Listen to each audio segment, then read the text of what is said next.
গণভোটের ব্যাপারে আমরা যারা এক্সিস্টেন্স যতগুলো দল আছে সকল দলই তো একমত।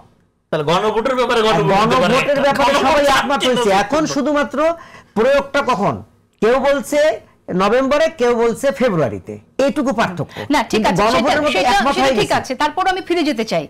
আপনি বলছেন একমত, কিন্তু তারপর আমি একটু বুঝতে চাই, যখন আপনারা একমত হলেন, টেবিলে আলোচনাটা আসলো, তখন কি আপনারা এটা ভেবেছিলেন যে গণভোটে কেন যাব? জুলাই সনদে তো ফ্যাসিজম বিরোধী যারা আছে সংগঠন, সবাই আমরা এই জুলাই সনদটা চাই, তাই না? একদিনে হয় না, কে দিতে পারে? এইটা দীর্ঘ আলোচনা পর্যালোচনার পরে সিদ্ধান্ত হয়েছে যে না, গণভোট লাগবেই। আমি একটু আপনার কাছে শুনতে চাই। হ্যাঁ, গণভোট ছাড়া এটা ভিত্তি পাবেন, এই জন্য সবাই একমত হয়েছে। এটা বিএনপিকে জিজ্ঞেস করেন,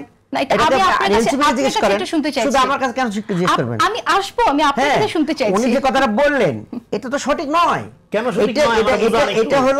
এটা হলো আপনার 90 এরকম এগ্রিমেন্ট হয়েছিল, সবাই এগ্রিমেন্ট করছিলেন, সেই এগ্রিমেন্টের কিছুই হলো না।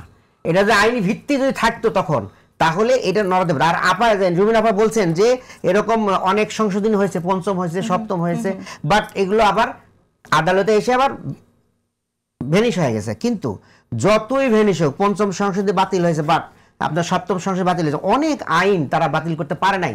এখনো রাষ্ট্রধর্ম ইসলাম বাতিল করতে পারছে? পারে নাই।